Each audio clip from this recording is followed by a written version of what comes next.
আমরা কিন্তু সবসময় বলেছি এটা একটা পরিবার। আমি চাই, মানে আমিও যেমন চাই না কোনো জ্ঞানজাম হোক, এখনও যে কন্ট্রোভার্সিগুলো হচ্ছে না হোক।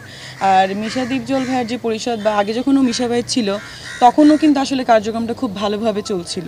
তো আমি চাই যে আমাদের সমিতি খুব সুন্দরভাবে শৃঙ্খলভাবে চলুক। আমরা বাইরে যেন মানুষের কাছে কোনো মানে কি বলে ছোট না হয়ে যায় আমাদের সমিতি। আমাদের কাজে ভুল বোঝাবুঝির কারণে বা কিছু কিছু ক্যাপশনসের কারণে ইউটিউবের যে আমাদের পরিবারের ভিতরে যে দ্বন্দ্ব সৃষ্টি হয়েছে সেটা যেন আর না কখনো হয়।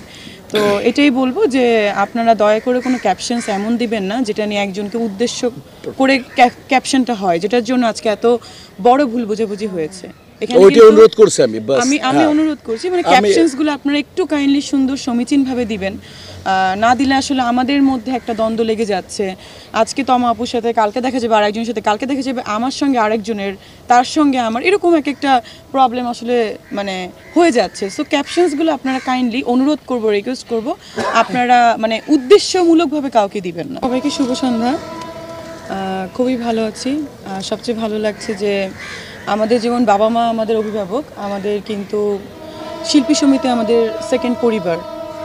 তো সে সেকেন্ড বলা যাবে না, এটা প্রথম পরিবারও বলা যাবে, যেহেতু আমরা শিল্পী হিসেবে কাজ করছি।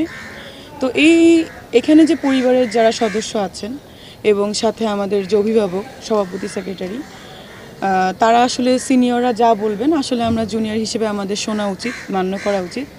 তমা আপু আমার খুবই কাছের, অনেক আগে থেকেই। আসলে ভুল বোঝাবুঝির কারণে এখানে অনেক কিছু হয়ে গেছে।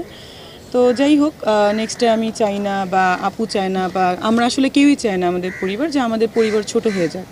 এখন যেটা হয়ে গিয়েছে, ও আমার ছোট, আমার ক্যারিয়ারের জায়গায় ও আমার ছোট, সেই জায়গা থেকে ছোট বোন ও বলেছে যে যা হয়েছে আপু আমরা ভুলে যাই, ঠিক আছে। আমার বড় ভাই, আমি যাদের ছায়াতলে ছিলাম, মিশা ভাই এবং দীপজল ভাই এবং যারা আছেন, যারা আমার বড় ভাই, আমার অভিভাবক, তারা বলেছেন ভুলে যাও, যা হয়েছে মিলে যাও। সো আমরা মিলে গিয়েছি। শিল্পীদের অভিভাবক যদি বলি, সেই অভিভাবকদের সাথে কথা বলার, বসার, ভুল ত্রুটির জন্য ক্ষমা চাওয়ার বা ক্ষমা করে দেওয়ার একটা জায়গা আমি মনে করি সেটা হলো আমাদের শিল্পী সমিতি। তো একটা যে ঘটনাই হোক, সেটা আমার বা মিষ্টির হোক বা আশেপাশে যারই হোক, এটা আর্টিস্ট হিসেবে বা চলচ্চিত্র শিল্পী হিসেবে এটা আমাদের কারোর জন্যই কাম্য না। আপনারা দয়া করে কোনো রিকোয়েস্ট এমন কোনো ক্যাপশনস দিবেন না যেটার জন্য আমরা মানে ক্ষতিগ্রস্ত হই। ধন্যবাদ। কথা বলতে বলতে অনেক কথা বলা হয়ে যায়। আমাদের অভিভাবক যারা আছেন তাদের কথা আমরা শুনেই আজকে মিউচুয়াল করলাম, কারণ অভিভাবক একটা পরিবারে ভাই বোনের দ্বন্দ্ব হলে যেমন বাবা মা মিলিয়ে দেয়, তেমন শিল্পী সমিতিতে আমাদের অভিভাবক যারা আছেন, আমাদের শ্রদ্ধেয় আপু ভাইয়ারা, রোজিনা ম্যাম, মিশা ভাইয়া বা যারা আছেন, তারা সবাই চেয়েছেন আমরা মিলে যাই। আসলে ব্যাপারটা এত দূরে যাওয়ার কথা ছিল না।